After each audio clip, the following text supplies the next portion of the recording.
listeners. So thank you, Chief Ralph Uwazurike, for your time today. And make we start with that incident when we happened yesterday. How you react when you hear the news about the attack on the prison and the police headquarters for Owerri yesterday? First and foremost, you get one thing where you say now. You say na police or I think IG will say na IPOB will do am. IPOB don't come say no be didn't do am. And for IG to talk say na IPOB will do am. In there wrong. IG or police they're wrong because you come institute investigative panel. You are not supposed to preempt the panel. Now that panel where you ask to find out the thing where it happened. Now them go say the people where do it. Because the people where they say now them do it. Don't come say they no be them do it. So it's very, very wrong. That's the only correction I want to do there. And so, because not be only the IGP talk that one, and the reason why I mentioned them now because like when we carry the news in the morning, like when you say nobody fear identify who those people will carry out the attack be, but the IGP later come out to say they don't find out saying that this group of people do harm. And even the governor of the state, Governor Hope Uzodinma, also make mention of the same things. So waiting you go tell the governor of the state, where also joined the IGP to talk, saying that this group of people carried out the attack yesterday. Okay, and only IGP, where I hear him on, I know hear that of the governor. But whatever be the case, all of them should have waited until the investigation comes out. If you know the people will do them, what did they put the investigation again? If I allow them now, since you know the people will do them, the investigation go tell us, look at the people will do them, look at how they do them, look at how they know to do them. So it's it's premature at this moment to pinpoint a particular group. Supposing tomorrow no be them after the investigation, what will you say? So I think it's premature now. It's just like putting the cart before the horse. So I know you say it's premature to try to put a name and a face to the people who carried out the attack yesterday. But if you want to analyze the situation, wait till you will talk about them. Who be these people? And the question where people don't ask because not be only the attack for yesterday, the attack will happen for Owerri yesterday, now something will be like top the other attacks we don't happen. We don't see attacks for other states for the Southeast, targeted attacks against security personnel and even government facilities. So who be these people where they attack government facilities? Who be these people where they attack police officers? Who be these people? Anyway, now the investigation go find out. We are primarily primarily talk about the what happened yesterday. You see, like I told the sister station, BBC, before this time, the talk say there is no security issues in the Southeast, that we don't even need a Amateco type of security or ESN. But since yesterday, I have come to realize that I was wrong, that we have no security, zero security in the Southeast, zero security. Because the thing will involve more than 100 people will come into Owerri. Where they plan them? DSS no here. Military intelligence no here. What did they run? What type of work did they do? Something, conspiracy, will involve more than 100 people. A whole DSS no about it. Military intelligence no about it. They came all the way from outside Imo State, some with the seat of power. Sacked the prisons, sacked CID. God himself was said, no go carry our government. They forgo carry Hope at the man now. Because if they could where the police, the army, everybody, who is then the governor, they could have taken him. We have zero security here. I'm expecting Immediately this thing happened, the IG of police could have resigned for his incompetence. The Director General of SSS could have resigned for his incompetence. But that, yeah. So you they blame the security personnel for waiting happened yesterday. Oh, yeah. They look up to their responsibilities. Yes, of course. Who else will you blame? To start with, I mean, this thing would have been nipped in the bud from the planning situation where they were sitting together to plan. If the DSS people were aware of it, they couldn't have come to Owerri. Okay, given that they were not aware of it due to incompetence. When they were leaving their location, entering Owerri, nobody saw them. Nobody gave information, even by phone, to DSS or army or police. Say, look, some people are coming. A whole barrage, a convoy of so many cars in midnight. Nobody gave information. And they came to a seat of power. All the policemen ran away like women. Ran away. What do you think? Make I ask you this question before we go on, because you make mention of something. I don't know where you get that one from, because like you said, investigation never, they never finished investigation to begin to see the full picture of what's in play out for Owerri yesterday. But you talk, say, 100 people, and they no come from Owerri, they no come from Imo State, so they come outside Imo State to come carry out this attack. So who be these people? That's not the question where people they try to still wrap their heads around it, try to still understand who be these people where carry out the attack. If you talk, say, it did too early, it did very premature to conclude, say, IPOB group carry out the attack, like wait till the IGP and the governor of the states don't talk. Who be these people? That's the question everybody is asking. But what I'm telling you is that they themselves told us, both the prison warders and the police, that these people came with so many vehicles and that there are more than 100. Do you understand? What I'm saying is, if it is a real nation where you have security apparatus in place, from the planning stage, the DSS would have known everything. They would have been part of it. They wouldn't have even allowed them to set up the coming into Owerri. They wouldn't have started in the first place. But nothing like that ever works in Nigeria. Nothing like that. What they are interested in is sharing the money. The other day, you heard, I think, the Minister of Defense crying that all the money given for ammunition and others, we are shared by the service chiefs. Otherwise, why are these things not in place in Nigeria? Just like our president, they go London to treat himself, as if putting such hospital in Nigeria is abominable. It's an abomination to have it. He prefers going to London every time. So all of us who don't have money to go to London, we die here. So you see, that's the problem we have here. There's no security. If a group of people, up to 100, can conspire, stay on their own, and plan such a thing, and the state security is not aware of it, which country are you having?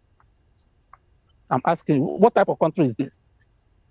Make we go back to the earlier the issue where don't cause some sort of controversy. Who be the people where do them? So the reason why some people go conclude or go try point finger to the IPOB now because of they go say some kind of statements or comments where the leader of that group don't make in the past. They go talk, say those comments it's like ginger in people to carry out actions or steps to protect themselves or to do some things where they against the state. How you go respond to that? Before I respond, let me ask you a question. The one where they killed for Ebonyi State, who killed them? Have they investigated? Did they give us the leaders, the names of the leaders where do them? Why is this one so extraordinary? Because they want to protect their hegemony. No, maybe because the leader of that group don't make some kind of comments. Please wait, let me tell. Excuse me, please. Say that he go ginger in members to take some action. Excuse me. We are living in a garrison where the federal government is interested only in protecting those who are in prison, protecting police station that doesn't work for anything. These people who killed our people in Ebonyi State, have they been charged to court? Have they been investigated? Why is this? In this one, nobody died though. The people were so benevolent that they didn't kill anybody. They came and released some people. Even Vanguard this morning wrote that they gave. Wait, can you allow me to talk? I don't like people talking when I'm talking. Please allow me to talk. You invited me to this. Okay, sir. Vanguard wrote this morning. I read that IPOB gave 2 weeks notice to the prison authorities that they should release their members. 2 weeks notice, assuming that it was IPOB and they gave 2 weeks notice. Will you say you didn't know about it? See, they came and released their members. That you say you are security, you have security. What type of relation is this? So all these things we are doing in Nigeria, you should treat equals equally. You must bring justice to play if you want equity, if you want peace. Our people are killed in Ebonyi State. No inquiry. The Ebonyi State governor was crying like a baby on the social media, begging for justice. It was just of late that the vice president went there. But just yesterday, within 24 hours, Buhari, from his hospital bed in London, has condemned it. He never condemned that of Ebonyi State. He has already given instruction that the perpetrators must be brought to book. He has never given instructions for the perpetrators of Ebonyi murder, mass murder, should be brought to book. What type of country is this? Okay, want me to stay here and start condemning Nnamdi Kanu? I will never condemn it. I will not. Because these people are doing it as if we are not human beings. Our people are killed. Intense. About 30 or so people killed. Nobody has done anything. Then a police station was burnt. Prisoners released. Then the whole nation is boiling. For what? For what? These people who died are not human beings. So I finished. Okay, sir. Okay, Chief. So what I wanted to say was that so like you subsequently mentioned it, the president is not in the country, but the vice president don't visit Ebonyi State, and the investigation they on to find out what really happened for Ebonyi State. And just to say clearly, yeah, that waiting happen for Ebonyi State, of course, no be news way person go 1 year. People die, and the life of every Nigerian actually supposed to matter. But some people go ask, because of what you say the group of people who attack the prison, they only release some prisoners. Now, not from all of them. They release all the prisoners.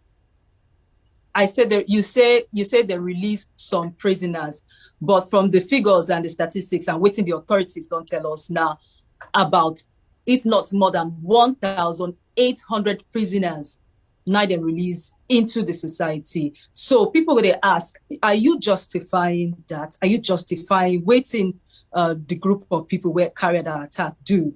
How do you defend the fact that over 1,000 prisoners, about 1,800 prisoners, like they tell us, they at large now in the society? I'm not justifying. I can never justify violence. I believe in non-violence. I cannot never justify any violence.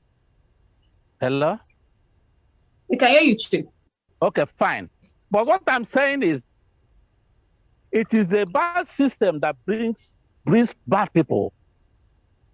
That's what I'm saying.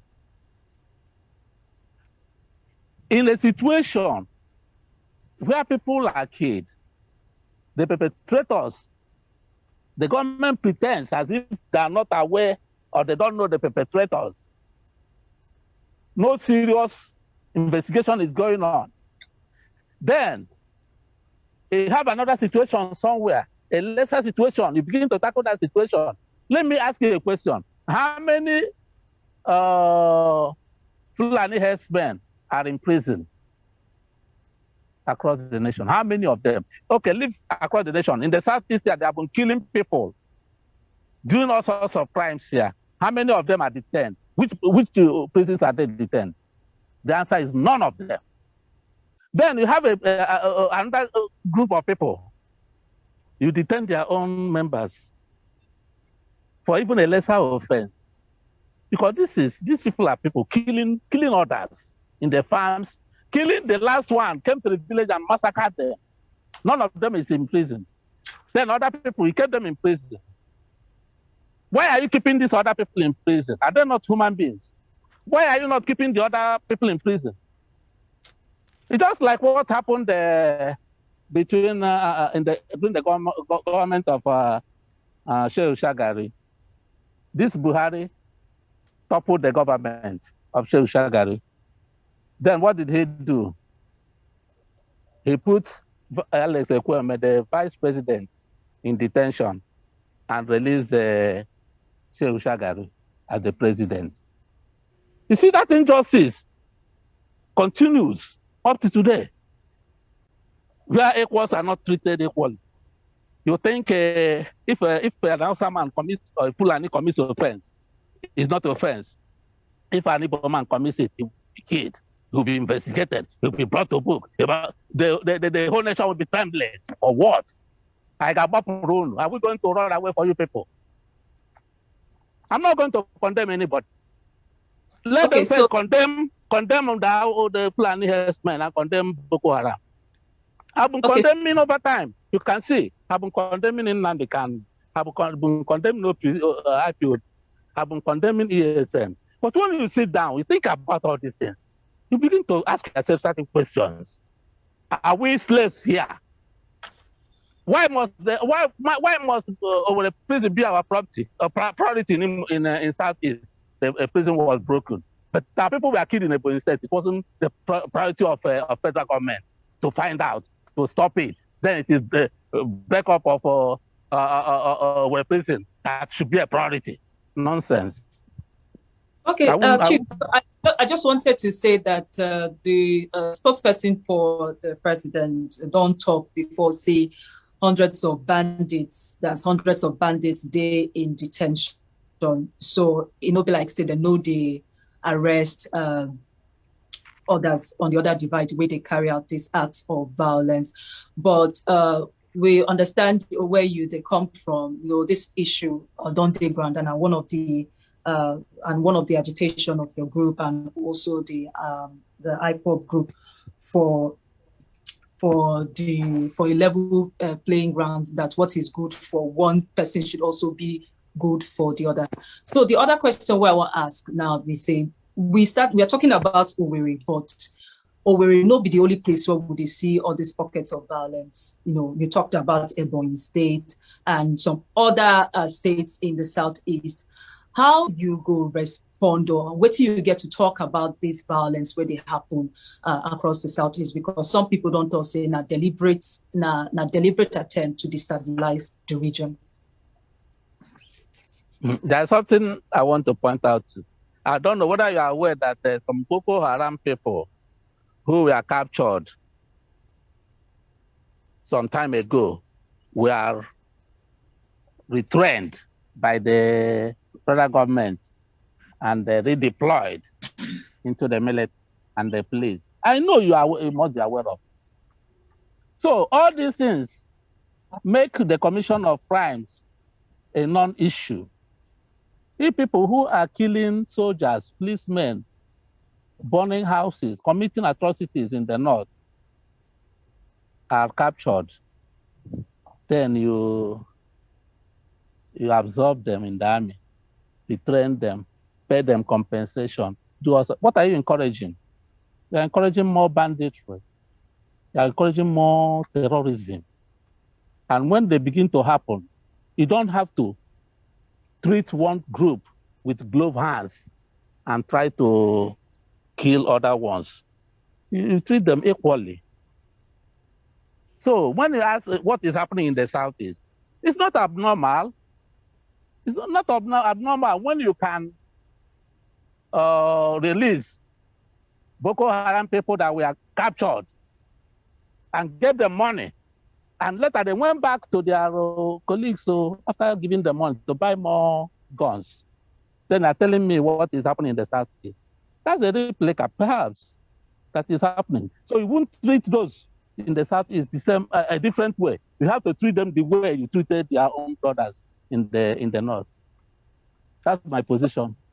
Okay, so before we move on now, waiting, you don't talk about how the matter they pain you, how you feel say the security agency and government when they live up to their responsibility. What you go like to see them do? Where go make people take them serious to say, okay, finally they don't wake up and then they do what they're supposed to do to end all these attacks and violence for the Southeast. The thing why I go talk, you know, go like them now. You know, go like them. The only solution is to divide Nigeria. That's the only. Nigeria is not working. We are just pretending. You know, as you did there now, Nigeria not working. We are just pretending. In a situation in a country where you have the 5 service chiefs are from one tribe, Fulani, and they're not doing anything. They're just there for nothing. This IG now, where they talk? He's telling you, don't finish you.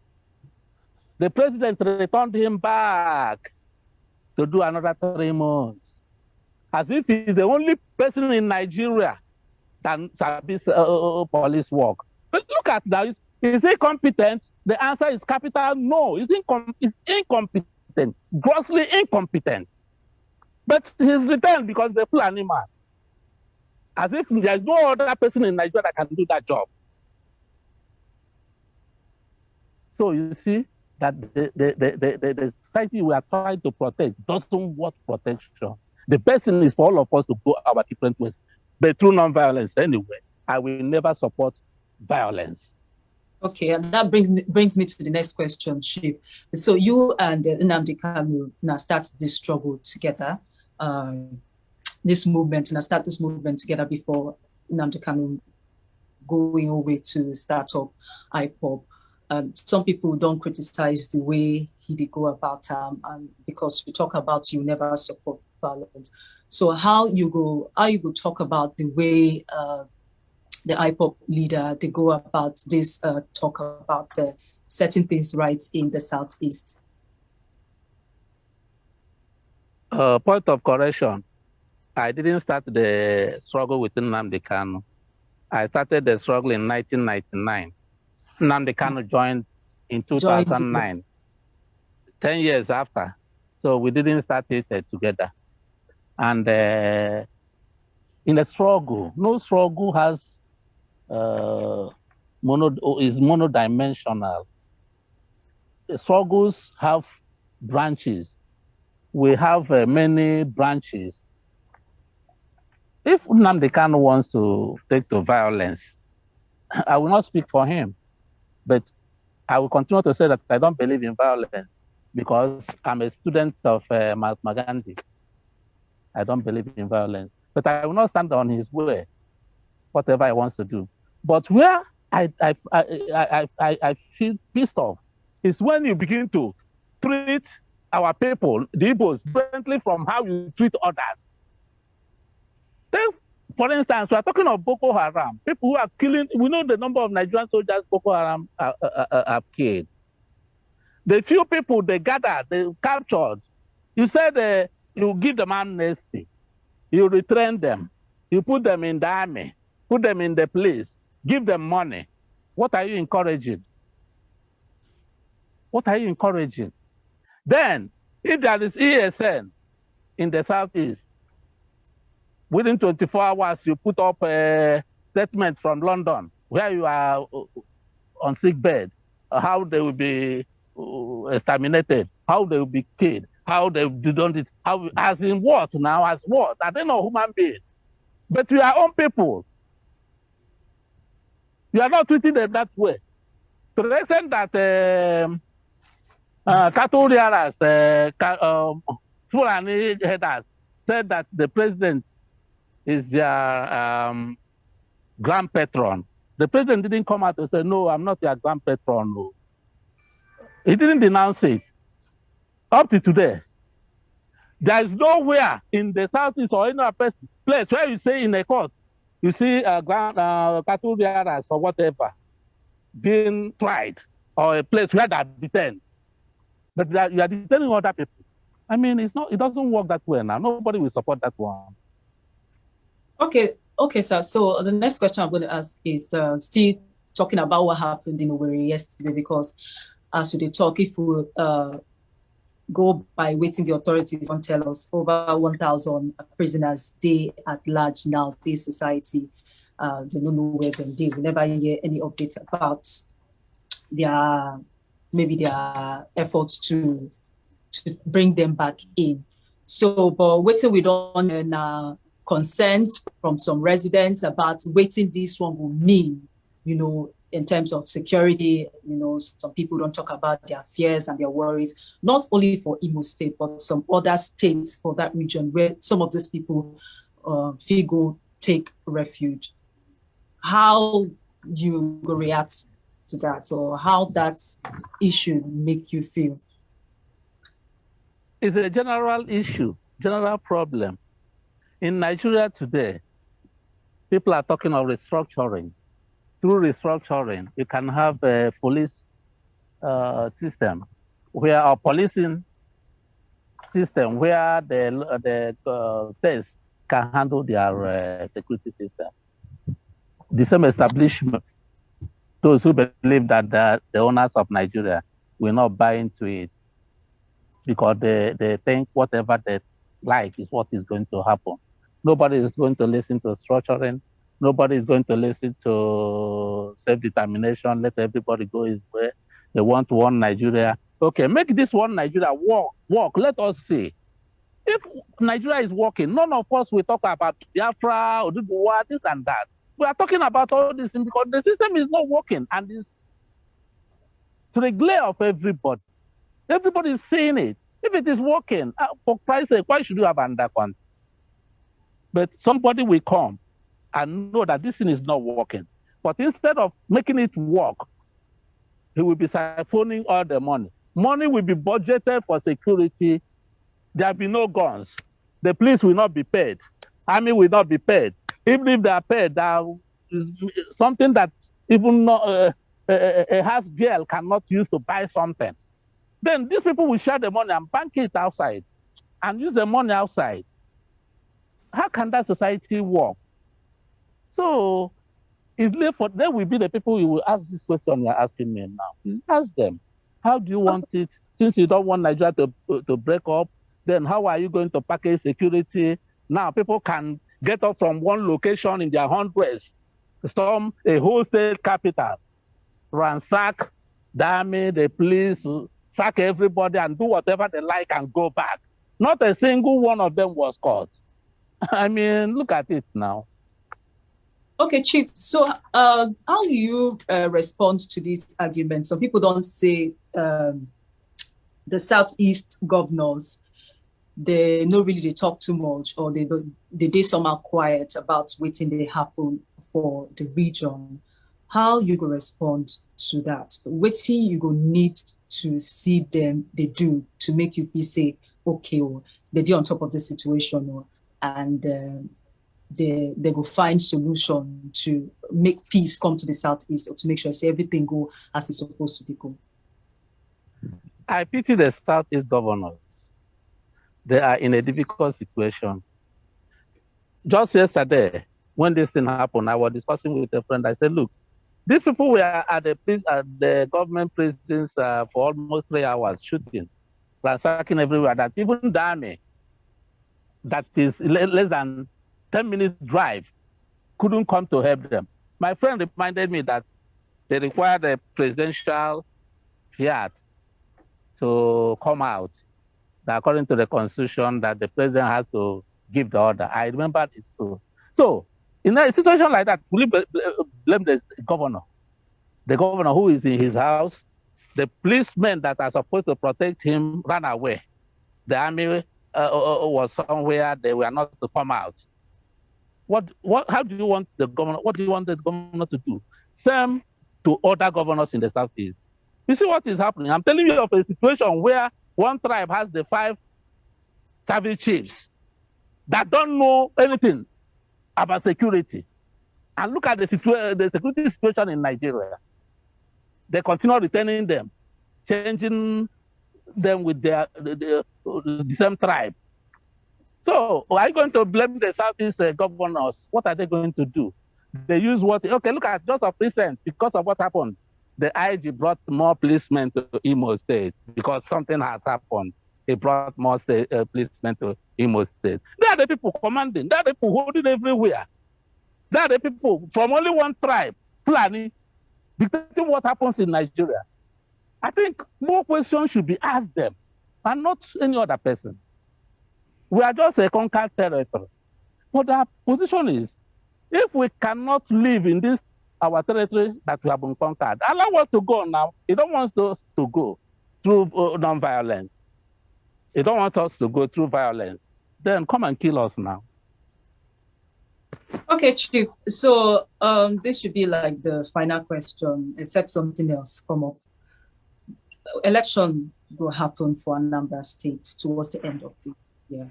Waiting all these things when they happen for the status, with all the violence, all the state, the attacks and all that, how all these ones go affect the election and what it mean? What concern me concern Anambra election. Nothing concern me. Am I contesting an election? You should ask politicians. We are talking of life and property. Lives and property. That's what we are talking. Before election, is a living person that will vote or be voted for. When we achieve security, we talk of election. If there is no security, okay, assuming that, okay, look at Soludo, the other day he was campaigning. People went there and shot at his security men. 3 of them died on the spot. Has it been resolved? It has not been resolved. Nobody has come out to give a clear picture of the whole thing. So the society is, all these people are only interested. Chief, yes, that is what.